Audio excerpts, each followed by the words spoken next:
மகளிர் இடஒதுக்கீடு மசோதாவை 27 ஆண்டுகளுக்கு பிறகு மக்களவையில் மாநிலங்களவையில் கொண்டு வர முடியும், அதை பயன்பாட்டுக்கு கொண்டு வர முடியும் அப்படின்னு சொல்லும்போது அந்த பெரும்பான்மை பலம் அப்படிங்கிறது தேவைப்பட்டுச்சு. ஏன் காங்கிரஸ் கடந்த காலங்களில் செய்ய முடியலன்னா பெரும்பான்மை இல்லைங்கிற ஒரு காரணம் சொல்லப்பட்டது. இப்போ எதையுமே நாட்டுக்கு தேவையாக, அதுவும் உலக நாடுகளோடு ஒப்பிட்டு அந்த வளர்ச்சியை சாத்தியப்படுத்துவதற்கு பெரும்பான்மை பலம் வேணும்னா அவங்களால தானே முடியுது, பாஜகனால தானே அது முடியுது, திரு மோடினால தானே சாத்தியப்படுத்த முடியுது. இல்லை, முதல்ல ஒரே ஒரு செய்தி, என்ன சொல்லி வாக்கு கேட்பீங்க என்ன சொல்லி வாக்கு கேட்பீங்கன்னு ரொம்ப தெளிவாக எல்லாரும் கேட்டாங்க.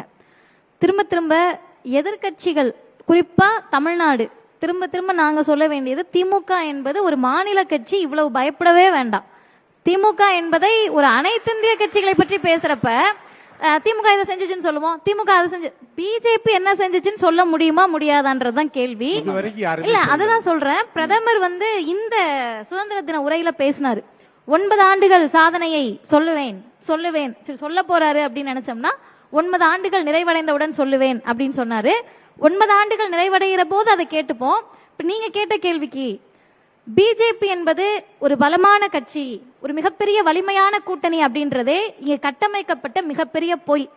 என்ன பொய்னா, 2019 நாடாளுமன்ற தேர்தலில் பிஜேபி அந்த என்டிஏ கூட்டணி பெற்ற வாக்குகளுடைய சதவிகிதம் 37.36% தான்.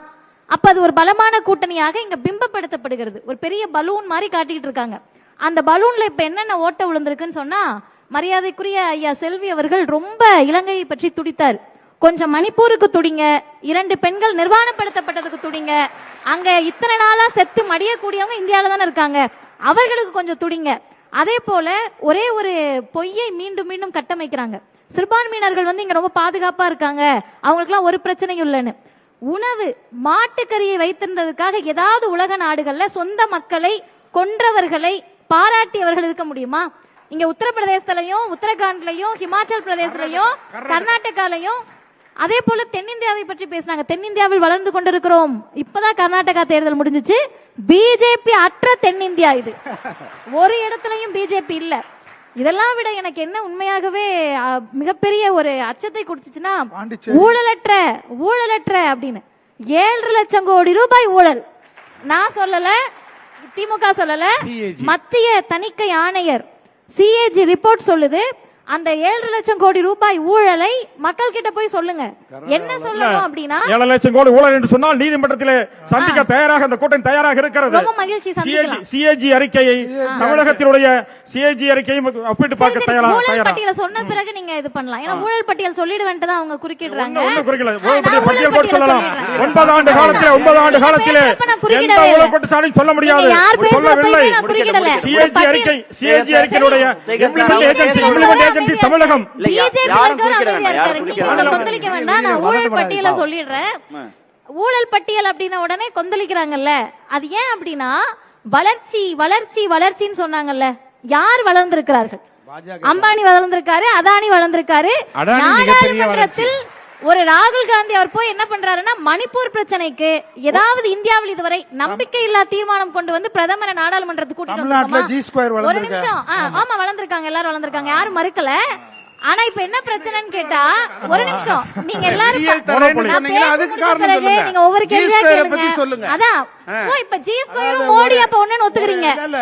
ஜி ஸ்கொயரும் மோடி ஒண்ணுதான். மோடி பலமானவர்களா இல்ல, மோடி அவ்வளவுதான். நீங்க உங்களுடைய தமிழ்நாடு ஆட்சிக்கு சொன்னோம், தமிழ்நாடு ஆட்சிக்கு சொன்னோம், ரொம்ப நல்லது. உங்க நாட்டுக்கு ஆட்சிக்கு உங்களுடைய தொழிலதிபர் நாட்டோட ஆட்சி சொன்னாரு. தமிழ்நாடு நாட்டுடைய ஆட்சின்னு அவர் தான் சொல்றாரு, நாம சொல்லல. தமிழ்நாடு ரொம்ப நல்லா இருக்கனால உங்களுக்கு அது நாடு மாதிரி தெரியுது. நேரத்தை நீங்க எடுத்துட்டு இருக்கீங்க, அப்புறம் திரும்ப நீங்க பேசுறப்ப உங்க நேரத்தை நான் எடுக்கணும். நான் 2 நிமிடத்துல என்னுடைய செய்திகளை சுருக்கமா சொல்லிடுறேன். இந்த 7 லட்சம் கோடி ரூபாய் ஊழலை பற்றி பேசுறப்ப எதுக்கு பயம் வருதுன்னு சொன்னா, ஸ்வச் பாரத், அப்ப பயப்படலாம், அமைதியா இருங்க, நான் பேசிக்கிறேன். ஸ்வச் பாரத்னு ஒரு தூய்மை இந்தியா திட்டம். தூய்மை இந்தியா திட்டத்துக்கு ரோட இல்லாத குப்பையை அங்க போட்டு அதை பெருக்கி அந்த போட்டோ போட்டாங்கல்ல, அந்த போட்டோ யார் காசுல இருந்து போட்டாங்கன்னா, ஓய்வூதியம், ஊனமுற்றோர் மாற்றுத்திறனாளிகளுடைய ஓய்வூதியத்துல இருந்து எடுத்து, விதவை பெண்களுடைய ஓய்வூதியத்திலிருந்து எடுத்து, முதியோர் ஓய்வூதியத்துல இருந்து ஸ்வச் பாரதத்துக்கு செலவு பண்ணிருக்காங்க. இதெல்லாம் விட கொடுமை என்னன்னா, செத்தவர்களுக்கு வைத்தியம் பார்த்து மிகப்பெரிய அளவில் ரமணா பார்ட் 2 நடத்திருக்காங்க. அதுல என்னன்னு கேட்டா 3346 பேர் இதெல்லாம் இறந்தவர்களுக்கு implementing வைத்தியம் agency, மாநில அரசு. பார்ப்பதற்காக பட்டியல் இந்த இருக்கு. திட்டத்தை implement காப்பீட்டு செய்வது, திட்டம், அமல்படுத்துவது, ஆயுஷ்மான் பாரத், அமல்படுத்துவது, ஆயுஷ்மான் அமல்படுத்துவது, பாரத் வந்து தமிழ்நாடு கண்காணிப்பது கொண்டு வந்த திட்டம் மாநில கிடையாது. அரசு. பாரத- மாநில அரசு சரி, மாநில அரசு ஏஜென்சி கண்காணிக்க வேண்டும். 999 ஃபேன்சி நம்பர்லாம் கொடுத்து போன் பண்ண சொன்னது தமிழ்நாடு மாநில அரசா கர்நாடகாவா? எது ஆயுஷ்மான் இல்ல, இல்ல, பாரத் இல்ல. திட்டம் கொண்டு வந்தது பாரதம் சொல்லி இந்தியாவினுடைய பேர்ல பிரதமர் கொண்டு வந்த திட்டம். ஊழல் நடந்துருச்சு. மத்திய அரசை பொறுத்த மட்டிலே நிதி ஒதுக்கீடு செயல்படுத்துவதை சரி, ஏஜென்சி மாநில அரசு அவர் செய்தது மாநில அரசு தானே அதை ஊழலை பற்றி கண்காணிக்கணும். இத்தனை நாள் ஏன் பிரதமர் வாய் திறக்கல? சரி பேசட்டுமே, மாநில அரசுகள் மீது மாநில அரசு நடவடிக்கை தானே எடுக்கட்டும். பண்ணணும். கண்டிப்பாக பிரதமர் வரும், அதிகாரம் கண்டிப்பாக இருக்குல்ல? நடவடிக்கை எடுக்க ஏன் வரும், இவ்வளவு அவர் நேரம்? வரும், கண்டிப்பாக வரும். அதுக்கு ஒண்ணு. இன்னொரு சகோதரர் இன்னொரு செய்தி சொல்லுகிறேன். சரி, அம்பானி நம்ம அதானி நேரத்தை பற்றி குறிப்பிட்டு பேசினீர்கள். இருக்கீங்க. அம்பானி அதானி அவர்கள் காங்கிரஸ் ஆட்சி காலத்தில் என்னவாக இருந்தார்கள்? அம்பானி அதானி என்னவா இருந்தார்கள்? காங்கிரஸ் சொல்லுங்கள். ஆட்சிகள் என்னவா அன்றைக்கு இருந்தாங்களோ முதலாளிகள் தான், அன்றைக்கு முதலாளிகள் தான். முதல் பட்டியல்ல வந்துட்டாங்க. அதெல்லாம் இல்ல, இல்ல, இல்ல. அவங்க வளர்ச்சிக்கு இவங்க ரொம்ப தாண்டி வேண்டியவர்கள் எடுத்து- உங்களுடைய கூட்டணிக்கு எல்லாருக்கும் வேண்டியவர்கள் எல்லாரும் எல்லாரும் ஒரே இல்ல 3 பேரும் ஒருத்தர் பேசும்.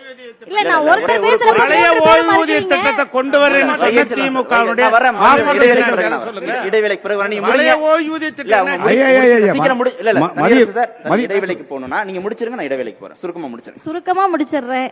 நிறைய கொள்கை, நிறைய சித்தாந்தம் இந்த கூட்டணியில் குளறுபடி இருக்கு. அண்ணன் வைகை செல்வன் அவர்களுக்கு என்னை விட நல்லா தெரியும்.